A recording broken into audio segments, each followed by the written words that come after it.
दोस्तों नमस्कार। स्वागत है आपका हमारे YouTube channel sub staff to clerk promotion bankers way में। आज मैं आपके लिए जो टू टू टू की आवाज़ आ रही थी उसको भी बड़ी मुश्किल से बंद करके लाया हूँ।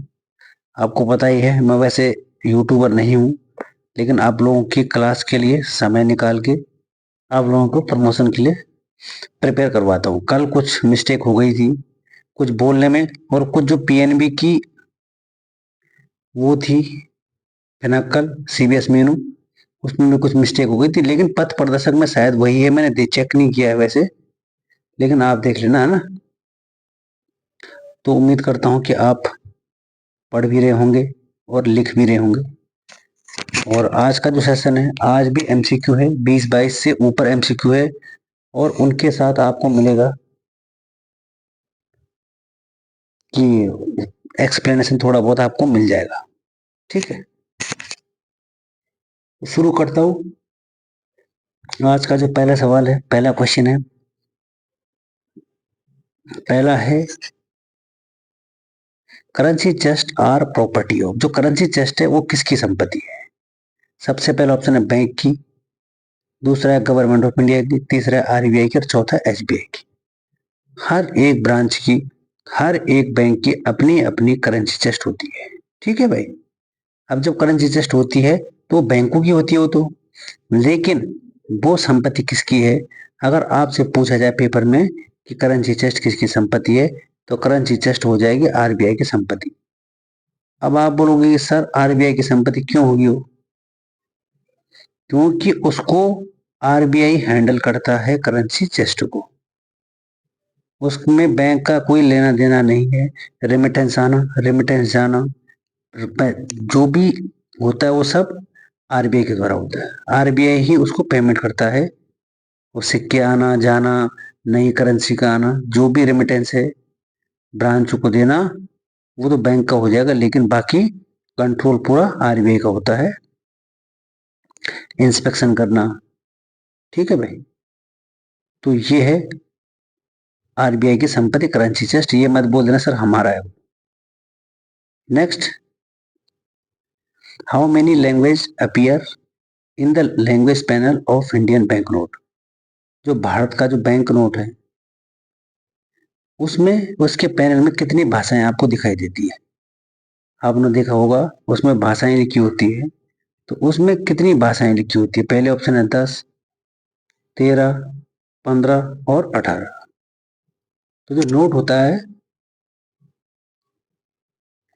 उसके पैनल पे जो भाषाएं दिखाई देती है वो दिखाई देती हैं आपको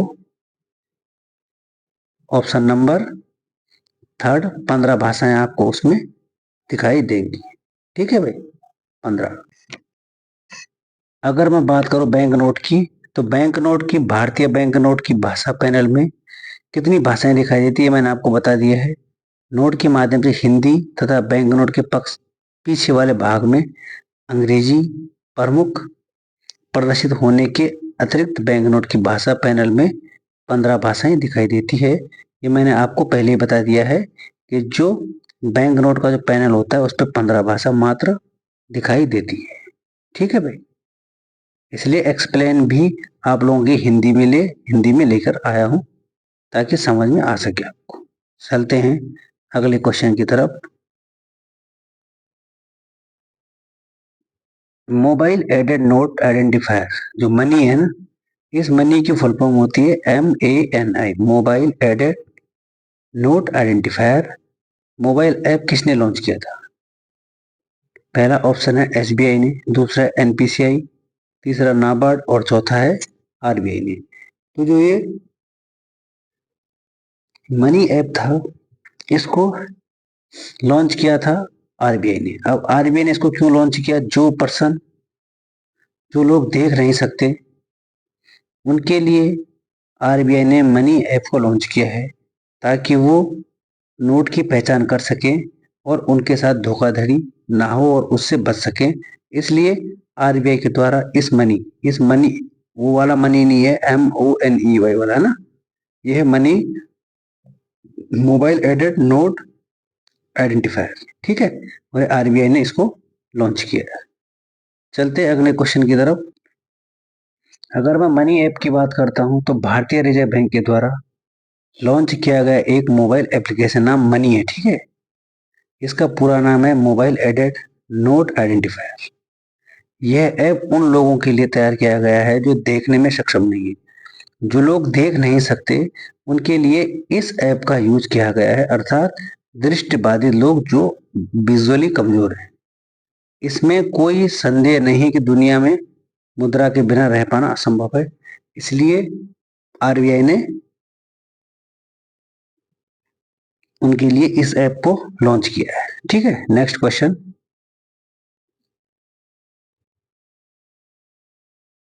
which of the following most important factor of capturing data in CTS clearing?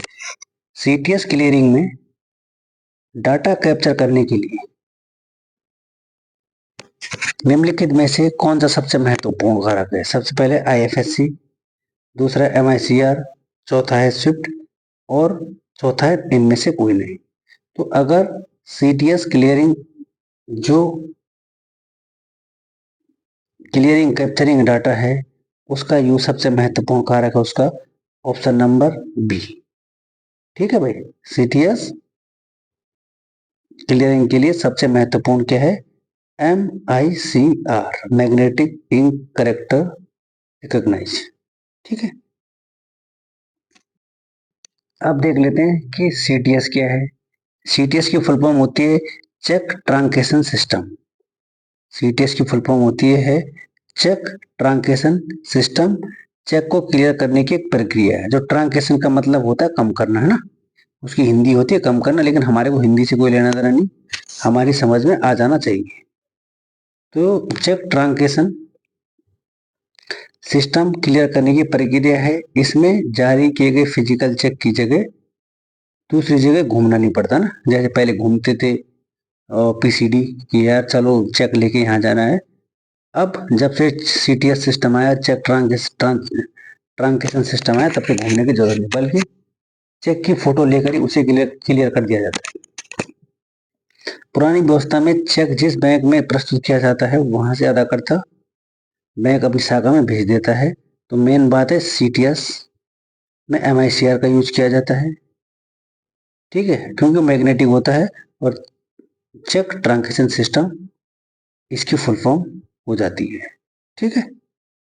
अगर किसी को दिक्कत है कि सर वीडियो लंबा हो जा रहा है, कुछ समस्या है, तो आप मेरे को बता सकते हैं, सर वीडियो कल लंबा हो गया था और जो भी था कुछ इशू भी हो गया था, तो इसलिए आप कमेंट सेक्शन में बता भी सकते हैं। बाकी मेरा वैसे मोटो रहता है खाली पढ़ाने का, और क्योंकि मैं देखता हूँ ब्रांचों में, तो इसलिए मैंने ये शुरू किया है आप लोगों के लिए। चलते हैं अगले क्वेश्चन की तरफ।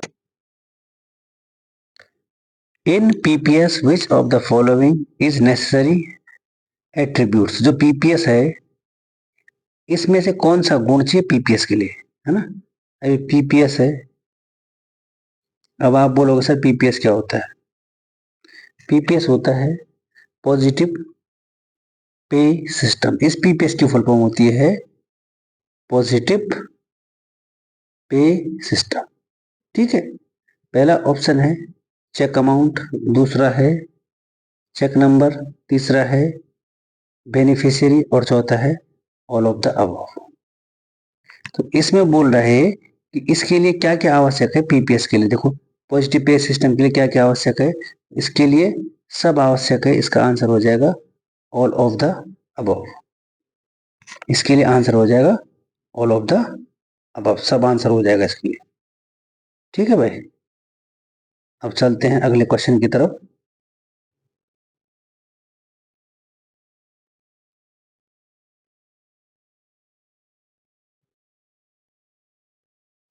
अगला क्वेश्चन है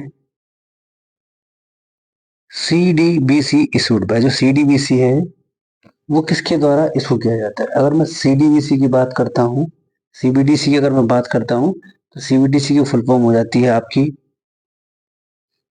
central bank digital currency, central bank digital currency. इस CBDC की इसको किसके द्वारा जारी किया जाता है? पहला ऑप्शन है आपकी स्क्रीन पर फाइनेंशियल इंस्टीट्यूट, दूसरा है सेंट्रल बैंक, तीसरा है स्टॉक मार्केट और चौथा है all of the above.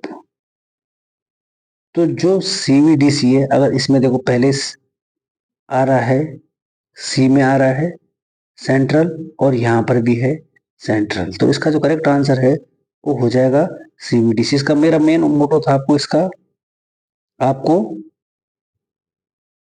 Full form बताना, इस CBDT की ना फुल फॉर्म बताने का था कि सेंट्रल बैंक डिजिटल करेंसी। ठीक है, चलते हैं नेक्स्ट अगले क्वेश्चन की तरफ। Who develop the digital rupees? E रुपये को भारत में किसने विकास किया, उसका डेवलप किया ना। अभी तो पहला ऑप्शन है NPCI, सबसे पहला ऑप्शन देखो NPCI, दूसरा है SEBI, तीसरा है गवर्नमेंट ऑफ इंडिया, चौथा है नॉन बैंकिंग फाइनेंशियल, है ना।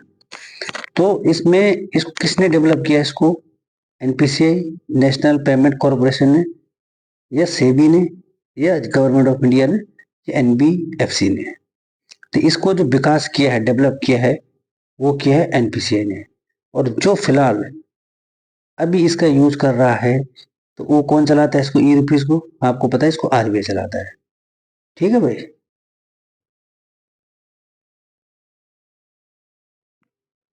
ये है ई रुपी। भारतीय राष्ट्रीय भुगतान निगम NPCI ने, वित्तीय सेवा विभाग DFS, राष्ट्रीय स्वास्थ्य प्राधिकरण NHA, नेशनल हेल्थ अथॉरिटी, स्वास्थ्य और पर्यावरण कल्याण मंत्रालय और साझेदार बैंकों के साथ मिलकर अभिनव डिजिटल समाधान ई रुपी लॉन्च किया था।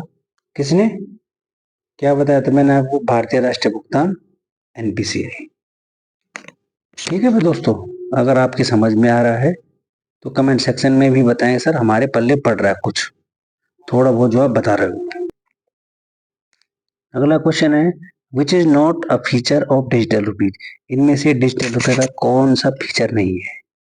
पहला है रिस्क ऑफ काउंटरफीट करेंसी, इसमें जो नकली मुद्रा है का कोई खतरा नहीं है इसमें। ठीक है, इसमें देखो नकली मुद्रा का कोई खतरा नहीं, रिस्क ऑफ काउंटरफीट करेंसी। इसमें यहाँ पर नोट भी आना चाहिए, वही चीज नॉट अ फीचर, इसमें जो नहीं है, जो फीचर नहीं है, देखो ये तो feature risk of counterfeit currency, कि इसमें ये खतरा नहीं है कि इसमें नकली नोट आ जाएगा। ई रुपीज में कहां से खतरा हो जाएगा, नहीं हो जाएगा। दूसरा है इंस्टेंटली लोड कलेक्ट रेडी, में तुरंत लोड हो जाता है। तीसरा है फिजिकल कैश अवेलेबल और चौथा है QR कोड इसके साथ स्कैन। अगर ई रुपये, मैंने आपको एक दिन बताया था, ई का मीन्स होता है, ई का मीन्स होता है इलेक्ट्रॉनिक, है ना, कि मतलब आपको हाथ से कोई भी काम नहीं करना है। और ई है तो इसमें फिजिकल मीन्स आप अपने हाथ से दे रहे हो, तो इसका आंसर तो वैसे हो जाएगा ऑप्शन नंबर थर्ड, इसका करेक्ट आंसर हो जाएगा। लेकिन जो ई है वो आपका फिजिकली उसमें कोई काम नहीं होता है। जैसे आप RTGS NEFT करते हो, रुपए ट्रांसफर करते हो, तो ई है वो, है ना, मतलब वो डिजिटली हो रहा है यहाँ से वो। और आपको टेलीग्राम पे क्वेश्चन पेपर मिल जाएगा, टेलीग्राम पे, और टेलीग्राम का जो लिंक है वो डिस्क्रिप्शन बॉक्स में दिया गया है। और जिन भाइयों को पता नहीं लगता तो मैंने वैसे भी लिंक डाल रखा है, वहां भी मैं क्वेश्चन डालता रहता हूँ, तो आप उनको भी देख सकते हैं। ठीक है भाई, चलते हैं अगले क्वेश्चन की तरफ। Who is the garnishee in garnishee order? कि जो गार्निशी है, गार्निशी ऑर्डर में गार्निशी का क्रम कौन सा है ना, कौन है गार्निशी? गार्निशी ऑर्डर में कौन होता है? गार्निशी ऑर्डर में गार्निशी, पहला ऑप्शन है which in bank in which judgment debtor has deposit account, कि जो बैंक का जो बैंक है, जो जजमेंट है गार्निशी का, वो डेबिटर के डिपॉजिट अकाउंट। दूसरा है bank in which judgment creditor has deposit account, और तीसरा है bank in which court has deposit, और चौथा है इनमें से कोई नहीं। तो इसका जो करेक्ट आंसर है वो है ऑप्शन नंबर पहला। जो हमेशा गार्निशी ऑर्डर कोड देता है, और जो गार्निशी होता है वो होता है बैंक। ठीक है भाई, आपको खाली इतना समझने की जरूरत है कि गार्निशी बैंक होता है ना। नेक्स्ट,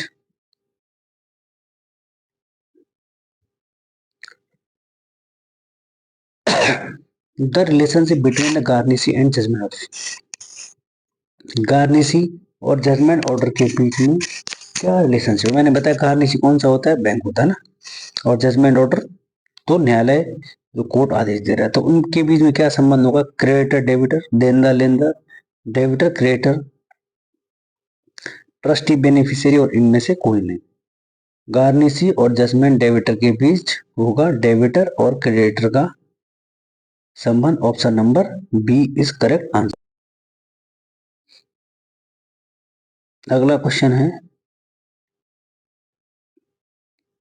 नेक्स्ट है, गार्निशी और कोर्ट के बीच में क्या संबंध होगा? What is the relationship between the garnishee and court के बीच में क्या संबंध होगा? पहला है, वहां तो था क्रेडिटर और डेबिटर का, और यहाँ पे देखो क्रेडिटर डेबिटर, डेबिटर क्रेडिटर, यहाँ पर हो जाएगा ट्रस्टी और बेनिफिशियरी।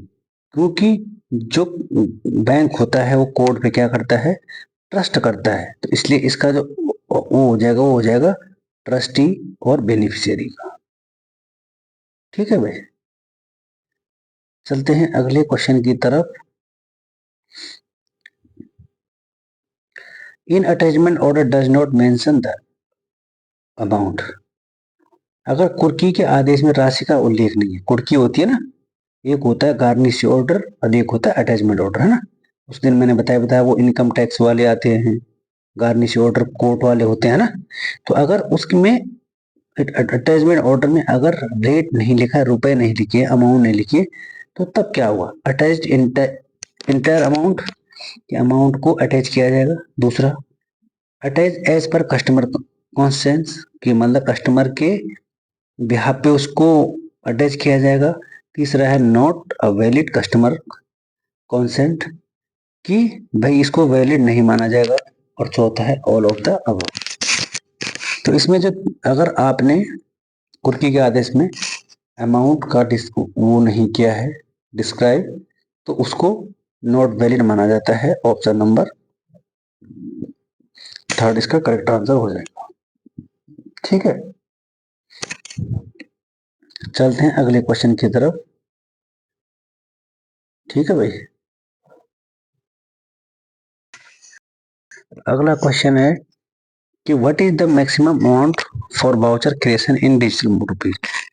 अगर डिजिटल रुपीज को क्रिएट करना है, उसको बनाना है, तो अधिकतम कितने रुपए की राशि होगी उसमें?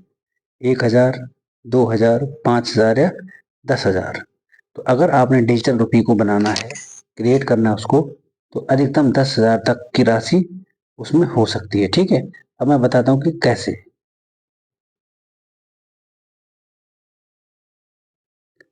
The maximum amount for an rupees voucher Indian rupees 1 lakh unless a regular sets as a different limit. The limit for private entity in a 10,000 पर वाउचर, कि एक वाउचर पे आप 10,000 रुपए का इंटाइटीज लिमिट या उसको क्रिएशन कर सकते हैं। ठीक है भाई, ये है आपका 10,000 का। समझ गए भाई कि कैसे maximum amount E rupees voucher in rupees ये unless a regular sets a different limit. The limit for private interest is 10,000 की है। कहीं आप बोलोगे सर 1 लाख भी लिखा है, तो आप 1 लाख को रहने दें, आप 10,000 तक ही उस पर सीमित रहे।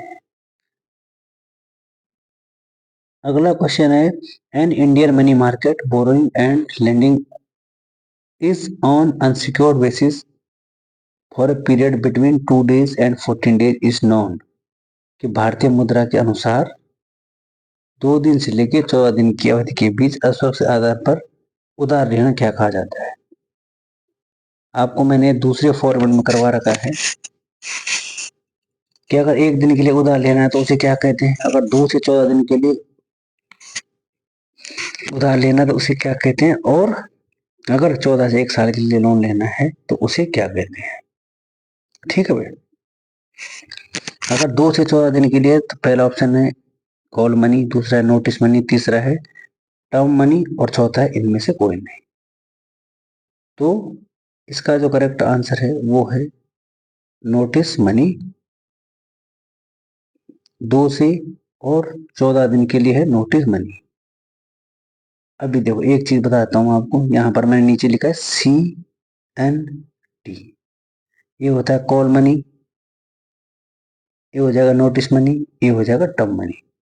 सबसे पहले C आ रहा है तो 1 दिन के लिए, उसके बाद N आ रहा है तो 2 से और 14 दिन के लिए, अभी T लास्ट में आ रहा है तो 14 से 1 साल के लिए। ये होता है अगर आपने उधार लेना है तो ये कहलाता है हो कॉल मनी, नोटिस मनी और टर्म मनी 2 से 14 दिन तक। ये मैंने लिखा है CNT और ये लिखा है मैंने कॉल मनी, नोटिस मनी और ये टर्म मनी। ठीक है, CNT को जरूर याद रखो, ये आपके लिए बहुत कारगर हो सकता है। नेक्स्ट, फिर आगे देखो question, in Indian money market term money means boring lending unsecured funds for. अब आपने बताना टर्म मनी, ये देखो यहाँ पर लिखा है ना टर्म मनी, ऊपर नहीं दिख रहा है तो दिखा देते हैं आपको, ये लिखा है टर्म मनी। देखो टर्म मनी मार्केट में कि कितने दिन अगर आपने उधार लिया है तो कितने टाइम होगा उसका। पहला है ऑप्शन है एन ओवरनाइट, दूसरा है बिटवीन 2 डेज से 1 साल तक, और तीसरा है exceeding 14 days and up to 1 year, तीसरा वाला, और चौथा है एक्सीडिंग 1 ईयर। तो 14 दिन से लेके 1 साल तक जो ऑप्शन है ना, वो आपका करेक्ट आंसर हो जाएगा ऑप्शन नंबर बी। क्योंकि देखो ऐसे आ रहा था ना CNT, 1 दिन, 2 से 14 और 14 से 1 साल। तो यहाँ पर देखो टर्म मनी है T, तो टर्म मनी 1 साल तक। Next, who is garnishee order issue है। तो गार्निशी ऑर्डर है वो कौन जारी कर रहा है उसको, उसका जारी करने का क्या मतलब है। पहला है ऑर्डर अटैचमेंट ऑर्डर, दूसरा है ऑर्डर निसी, और तीसरा ऑर्डर अब्सोल्यूट, और चौथा है बोथ बी एंड सी। इसका जो करेक्ट आंसर है वो हो जाता है आपका ऑर्डर निसी एंड ऑर्डर अब्सोल्यूट, है ना। लेकिन इसका जो करेक्ट आंसर है वो है order, answer number B and C, order nisi और ऑर्डर अब्सोल्यूट। अब मैं आपको बताता हूँ ऑर्डर निसी क्या होता है और ऑर्डर अब्सोल्यूट क्या होता है। इसको ध्यान से थोड़ा देखें और जरूर सुने, है ना। जो ऑर्डर निसी एक अंतिम आदेश होता है, ऑर्डर निसी होता है जो एक अंतिम आदेश, और जबकि ऑर्डर अब्सोल्यूट एक अंतिम आदेश होता है। ऑर्डर निसी भविष्य की तारीख लागू होने वाला एक अदालती आदेश है। ऑर्डर निसी में जो भविष्य में जो तारीख होती है उसके लिए आप ऑर्डर भी दे सकते हैं, ये तब तक लागू होता है जब तक कि कोई खास शर्त पूरी नहीं हो जाती। और ऑर्डर अब्सोल्यूट निसी से शर्त पूरी होने के बाद लागू होता है। सबसे पहले तो अगर ऑर्डर जो लागू करवाना है उसके लिए निसी की जरूरत है, और जब निसी लागू हो जाएगा तभी ऑर्डर एब्सोल्यूट माना जाता है। ठीक है भाई, इस लाइन को काट देना, हम डबल छाप दी थी मैंने। जो ऑर्डर निसी है, ऑर्डर निसी अंतिम आदेश नहीं होता, अंतिम आदेश होता है आपका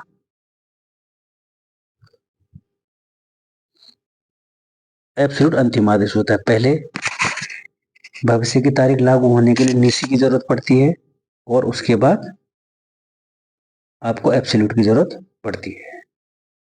ठीक है, which of these can not be attached bye garnish order, कि इनमें से कौन सा गार्निश ऑर्डर द्वारा संलग्न नहीं किया जा सकता। कि जो गार्निश ऑर्डर है जो कोर्ट द्वारा दिया जाता है, इनमें से किसको उसके साथ नहीं जोड़ा जाता। पहला ऑप्शन है अमाउंट इन फिडुशियरी कैपेसिटी, इसको नहीं, जो बिल सेंट फॉर कलेक्शन, इसको भी नहीं उसके साथ अटैच कर सकते। डिपॉजिट अमाउंट आफ्टर ऑर्डर, इसको भी अटैच नहीं कर सकते। और चौथा है all of the above. Answer फिर यही हो जाएगा कि इनको किसी को इसके साथ अटैच नहीं कर सकते। ठीक है, आज गार्निश ऑर्डर के ज्यादा क्वेश्चन है, टेंशन मत लेना बिल्कुल, है ना। अगला क्वेश्चन है कि garnish order and attachment order receive simultaneously which should be given priority. Garnish order attachment order एक साथ प्राप्त हुए तो सबसे पहले किसको प्राथमिकता दी जाएगी? अगर अटैचमेंट ऑर्डर इनकम टैक्स द्वारा, गार्निश ऑर्डर कोर्ट द्वारा, तो आपको प्राथमिकता किसको देनी है? तो सबसे पहले प्राथमिकता देते हैं, ऑप्शन पहला है अटैचमेंट ऑर्डर, दूसरा है गार्निश ऑर्डर, तीसरा है कान नॉट अप्लाई, कोई अप्लाई नहीं कर सकते, और चौथा है ऑल ऑफ अबव। तो अगर गार्निश ऑर्डर और अटैचमेंट ऑर्डर एक साथ आए तो प्रायोरिटी देनी है आपको अटैचमेंट ऑर्डर को, option number B. Attachment order वही जो कि कुर्की का आदेश आपको देता है, वो है अटैचमेंट ऑर्डर। नेक्स्ट, अगला क्वेश्चन है which report should not be send to FIU India. FIU India को इसमें से कौन सी रिपोर्ट नहीं भेजी जाती है? पहला है सीटीआर, दूसरा है एसटीआर, चौथा है एसडब्ल्यूटीआर, और पांचवा है एमआईएस। सबसे पहले अगर मैं बात करता हूँ सीटीआर की, तो सीटीआर की जो फुल फॉर्म हो जाती है वो होती है cash transaction report. Cash transaction report CTR की। दूसरा है एसटीआर, थोड़ा मैंने बड़ा लिख दिया है, सीटीआर की हो गई कैश ट्रांजैक्शन रिपोर्ट, एसटीआर की हो जाएगी सस्पिशियस ट्रांजैक्शन रिपोर्ट, और एसडब्ल्यूटीआर की मैंने लिखी नहीं। और ये होता है एमआईएस। एमआईएस आपको पता ही है, मंथली इनकम स्कीम और मंथली इंस्टॉलमेंट स्कीम भी होता है ना। होता है क्या, आपको मिलेगा ये चीजें। तो इनमें से एफआईयू जो कि हमारा फॉरेन इंटेलिजेंस यूनिट होती है, जो एफआईयू इंडिया, वो वित्त के बारे में अगर कहीं आतंकवादी फंडिंग, कहीं गलत यूज तो नहीं हो रहा है फंडिंग का, उसके ऊपर नजर बनाए हुए रखता है, वित्त के ऊपर। तो किस कौन सी रिपोर्ट नहीं भेजी जाती उसमें? उसमें नहीं भेजी जाती ऑप्शन नंबर 4 MIS। ठीक है। और अगर मैं क्या बोला था मैंने इसकी यार फुल फॉर्म, आ गया वो क्वेश्चन। एफआईयू, एफआईयू की अगर मैं बात करता हूँ, मैंने फॉरेन बताया क्या, वो हो जाती है मिस्टेक, तो माफी चाहता हूँ, क्योंकि एफआईयू की फुल फॉर्म हो जाएगी फॉरेन, अरे यार फिर फॉरेन, फिर दिमाग में फॉरेन आ रहा है, तो उसकी फुल फॉर्म होती है फाइनेंशियल यूनिट इंटेलिजेंस, है ना।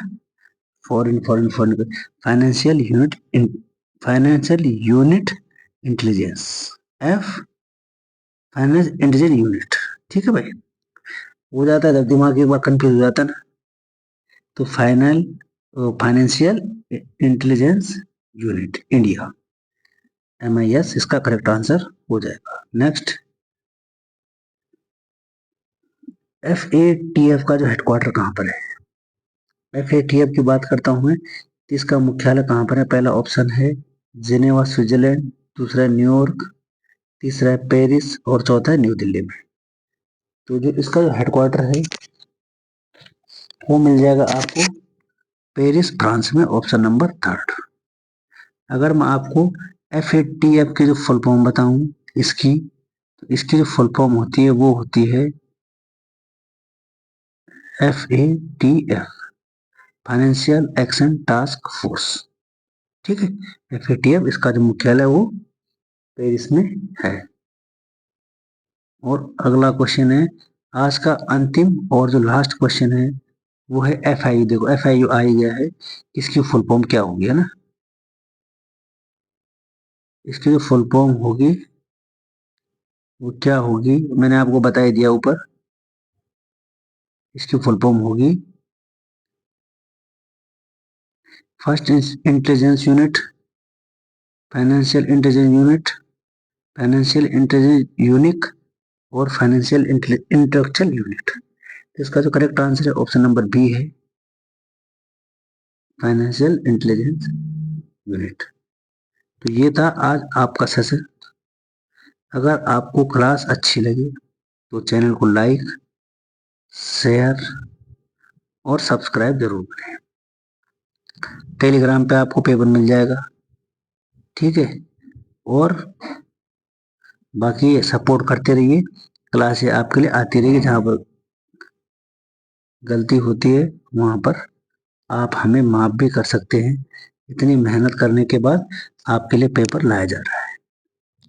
आज का पेपर आपको, कल वाला पेपर कल आपको अच्छा नहीं लगा तो उसके लिए माफी चाहते हैं थोड़ा, लेकिन थोड़ा बहुत रिवीजन तो आपका हो ही गया हो। तो फिर मिलेंगे एक और नई वीडियो के साथ। तब तक के लिए थैंक यू और धन्यवाद।